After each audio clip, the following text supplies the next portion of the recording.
ஒட்டுமொத்தமாக அமலாக்கத்துறைக்கு பயந்துட்டு தான் நீங்க போனதா சொல்றாங்களே, எப்படி அது?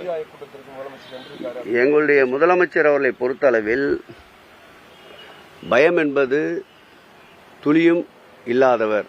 ஏஐஎம் பிசினஸ் ஸ்கூல்ல MBA ஜாயின் பண்ணா செகண்ட் இயர்லயே இன்டர்ன்ஷிப்ல மாசம் 20,000 இருந்து 33,000 வரைக்கும் ஸ்டைஃபன் கிடைக்கும். 100% placement assured with salary up to 16 lakhs per annum. Campus at Chennai Nungambakkam. For more details contact. முதல்வர் ஸ்டாலின் அமலாக்கத்துறை சோதனைக்கு பயந்துதான் நிதி ஆயோக் கூட்டத்தில் கலந்து கொண்டுள்ளதாக எதிர்க்கட்சிகள் வைக்கும் விமர்சனங்கள் குறித்து செய்தியாளர்கள் எழுப்பிய கேள்விக்கு அமைச்சர் சேகர் பாபு பதிலளித்துள்ளார். டெல்லியில் நேற்று தமிழக முதல்வரும் பிரதமர் மோடி சந்திப்பு வந்து எதிர்க்கட்சி திமுக அடிபணிச்சு அந்த மாதிரியே பேசியிருக்காங்களே, இது உங்களுடைய பார்வை? நேற்று சந்திச்சாங்க இல்லையா? நேற்று டெல்லி சந்திச்சது, டெல்லியுடைய சந்திப்பு நேற்று சந்திக்கலையா? ஏன்னா ஒட்டுமொத்தமாக அமலாக்கத்துறைக்கு பயந்துட்டு தான் நீங்க போனதா சொல்றாங்களே, எப்படி அது? எங்களுடைய முதலமைச்சர் அவர்களை பொறுத்தளவில் பயம் என்பது துளியும் இல்லாதவர், முன்வைத்த காலை பின்வைக்க தெரியாதவர், எதிர்ப்பது என்றாலும் நேரடியாக வெளிப்படையாக எதிர்க்கக்கூடியவர், ஆதரிப்பது என்றாலும் வெளிப்படையாக ஆதரிக்கக்கூடியவர். ஒன்றியத்திலேயே மத்திய அரசு கொண்டு வந்த ஒரு சட்டத்தை எதிர்த்து ஆட்சியை துறந்த ஒரு இயக்கம் இருக்கும் என்றால் அது திராவிட முன்னேற்ற கழகமாகத்தான் இருக்க முடியும்.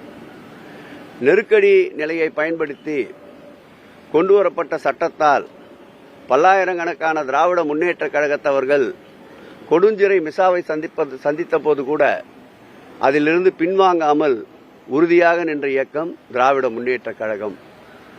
நாடு என்று ஒரு சூழ்நிலைக்கு தள்ளப்படுகின்ற பொழுது எந்த இயக்கத்தால் அன்றைக்கு நெருக்கடியை சந்தித்தோமோ அதே இயக்கத்தை வெளிப்படைத்தன்மையோடு நேருவின் மகளே வருக, நிலையான ஆட்சி தருக என்று பறைசாற்றியவர்.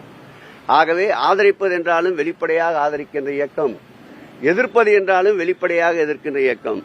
ஒரு சிறு விளக்கத்தை சொல்ல கடமைப்பட்டிருக்கின்றேன். 2026ஆம் ஆண்டு இந்த கூட்டத்தில் கலந்து கொள்ள முடியாததற்கு காரணம் அன்றைக்கு பெருந்தொற்று கோவிட்.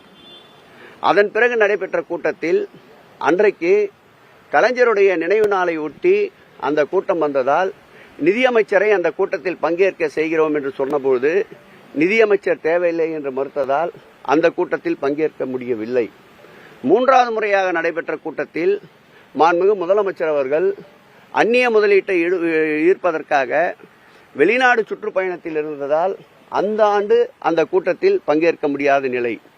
கடந்த ஆண்டு ஒன்றியத்தினுடைய நிதிநிலை அறிக்கையில் தமிழகத்துடைய பெயர் கூட எங்கும் குறிப்பிடப்படவில்லை என்பதை அழுத்தம் திருத்தமாக காரணத்தை சொல்லி கடந்த ஆண்டு மறுத்தது உண்மை.